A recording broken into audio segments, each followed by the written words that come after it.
On en a parlé, hein, régénération aussi, là on va en parler encore un peu plus avec un acteur vraiment engagé en faveur de la biodiversité, de la régénération, en l'occurrence Reforest Action, et j'accueille pour le représenter son founder et CEO Stéphane Haller sur scène.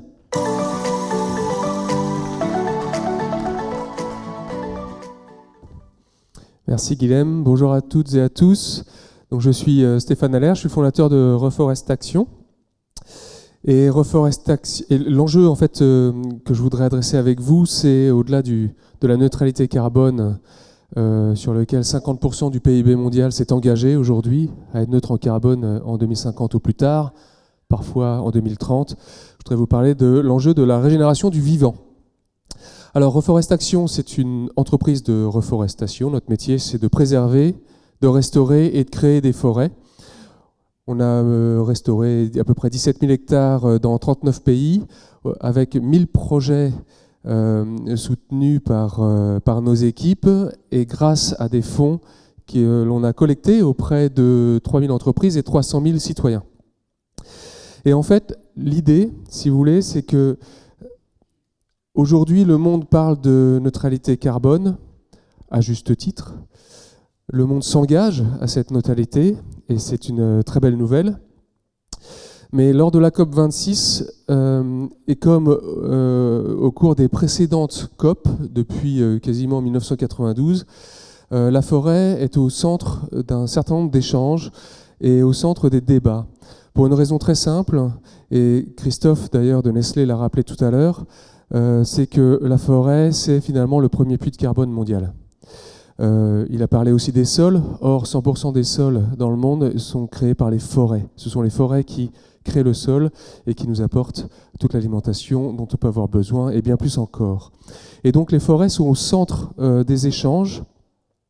Et la COP26 n'a pas démenti cette tendance avec notamment 4 avancées que je ne vais pas vous détailler, mais en gros, ces avancées, c'est quoi? Il y a 141 pays qui ont signé la déclaration de Glasgow et qui permettrait de protéger, restaurer 90% du couvert forestier mondial. Donc, tous ces pays se disent « oui, la forêt, il faut agir, et j'agis maintenant, et ensemble, on va y arriver ». Pour l'instant, ce sont des mots, on verra si ce sont des actes par la suite. Il y a aussi une feuille de route qui s'appelle FACT, pour Forest, Agriculture and Commodity Trade, où en fait là aussi ce sont un grand nombre de pays qui se mettent d'accord sur comment utiliser toutes les ressources comme le soja, l'huile de palme, le cuir, le bœuf, etc., sans avoir d'impact négatif sur la déforestation, puisque tous ces produits-là sont source de déforestation aujourd'hui. Il y a aussi un engagement financier de 20 milliards de dollars de la part d'États et d'entreprises privées pour les forêts. Et puis, il y a un encadrement renforcé des marchés carbone, puisque ces 50% du PIB mondial qui sont engagés à être neutres en carbone, ils le font via de la réduction, mais aussi via de la compensation. Tout ça, les forêts et le reste, nous amènent vers une trajectoire à 2,4 degrés. C'était 3,2 avant la COP26, c'est 2,4 aujourd'hui, et la cible, vous le savez, c'est 1,5. Donc on n'est pas encore au bout du chemin, mais cette logique de neutralité carbone nous amène vers cela. C'est une belle avancée, moi je m'en réjouis, mais ce n'est évidemment pas suffisant. Je crois qu'on en a tous conscience. Et en ce qui concerne les forêts, il y a un chiffre qu'il faut avoir en tête, c'est que 10 millions d'hectares de forêts primaires continuent de disparaître tous les ans. 10 millions d'hectares tous les ans. C'est le cas depuis Belle-Lurette. C'était 13 millions il y a quelques années. C'est redescendu à 10. C'est en train de remonter, notamment en Amazonie. Il y a aussi 4 arbres sur 10 en Europe, ici, en Île-de-France, près de chez vous, qui souffrent du changement climatique, qui dépérit, qui ne va peut-être pas être présent en 2100.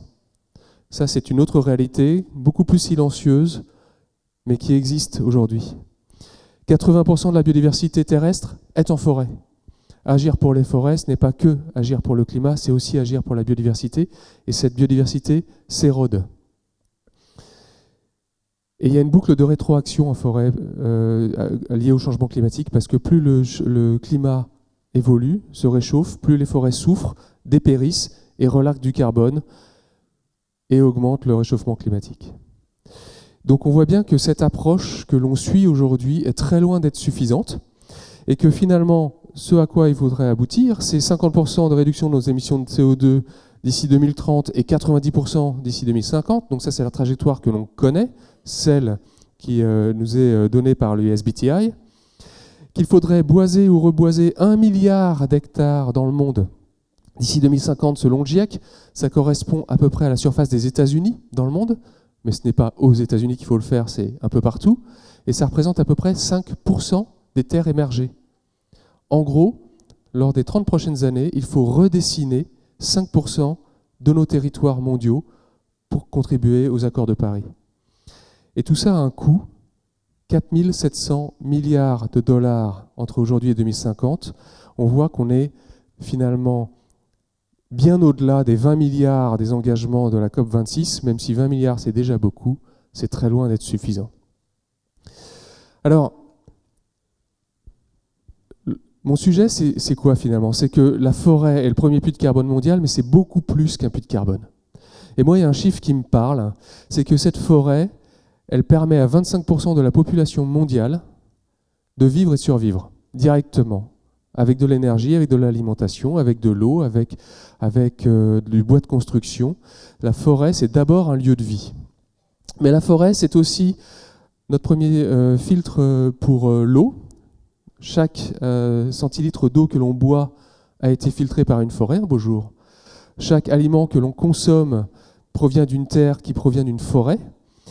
Chaque forêt permet à des milliards de personnes de créer des activités qui améliorent leurs conditions de vie et qui permettent de créer une économie, une bioéconomie, j'ai envie de vous dire, basée sur le vivant, basée sur des écosystèmes forestiers et régénératifs.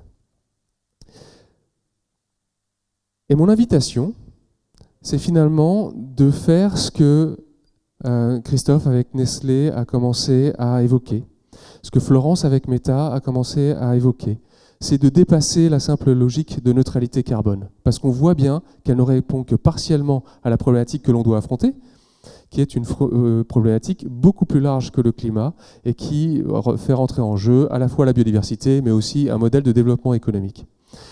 Et il y a cette notion d'entreprise régénérative qui émerge. Peut-être en avez-vous entendu parler. Il y a aussi cette notion de bioéconomie circulaire, une économie qui est basée sur le vivant et non plus sur les ressources fossiles, et qui est circulaire et non plus linéaire. Ces modèles économiques, ces modèles de société existent aujourd'hui et s'appuient sur les forêts en très grande partie. Parce que ce sont les premiers puits de carbone mondiaux, parce que c'est le premier foyer de biodiversité terrestre, parce que c'est le socle de modèles économiques qui permettent de régénérer le vivant tout en créant de la richesse et du bien-être.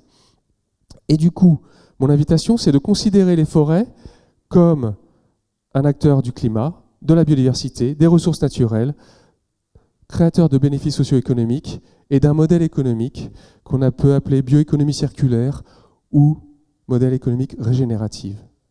Et il y a une approche qui permet de s'engager sur ce chemin-là. Cette approche, c'est ce que l'on fait chez Reforest Action, avec un certain nombre d'entreprises qui souhaitent s'inscrire dans cette dynamique, qui consiste à d'abord parler du cœur d'activité et de se dire finalement comment je peux intégrer dans ma chaîne de valeur la restauration des écosystèmes. J'ai un exemple tout à l'heure avec Eni, que l'on connaît très bien, du groupe LVMH, mais chez Nestlé, par exemple, quand on est un agro-industriel, eh bien, c'est particulièrement facile. On est en lien direct avec des terroirs, des territoires, et on peut faire de l'agroforesterie, restaurer des écosystèmes.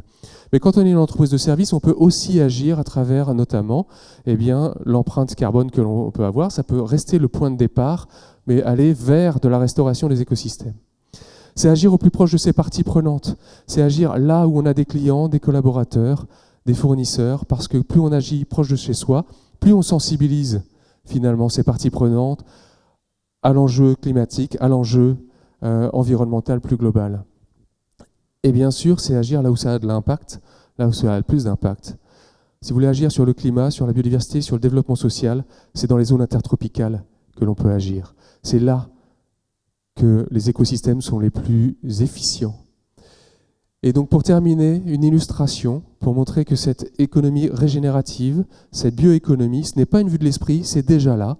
On est en chemin avec Ensi par exemple qui agit au cœur de sa chaîne de valeur dans le vignoble du Cognacet, près de Cognac, où on va faire des haies pour enrichir la biodiversité dans les vignes qui n'ont que trop peu de biodiversité aujourd'hui en France. On aime beaucoup le vin, le champagne, tout ce qu'on veut, le cognac, mais en termes de biodiversité, c'est quand même pas la panacée. Là, on met en place des haies pour renforcer la biodiversité et limiter à terme les intrants chimiques dans les sols et de lutter ainsi contre les éléments pathogènes qui mettent au défi les vignerons d'Annecy. Et puis, on va au-delà de la simple chaîne de valeur, dans les cercles 2 et 3 de ma démarche de tout à l'heure, qui consiste à finalement agir, dans le cas d'Annecy, en Chine et aux États-Unis, les deux plus gros marchés d'Annecy sur ces cognacs, mais aussi là où ça a de l'impact, le Nigeria, l'Afrique du Sud, le Kenya, Madagascar également depuis peu, là où ça a de l'impact, parce que finalement, pour être régénératif, il faut avoir du résultat, il faut être dans l'action. On citait tout à l'heure une citation américaine, moi je voudrais vous citer Leave it with me, voilà, ou Leave it with us. Moi je voudrais citer Jean-Paul Sartre, nous sommes ce que nous faisons, nous sommes la somme de nos actions. Moi c'est ça qui me drive et je crois que c'est de ça dont on a besoin pour passer d'une volonté de neutralité carbone à une entreprise, à une économie régénérative. Je vous remercie.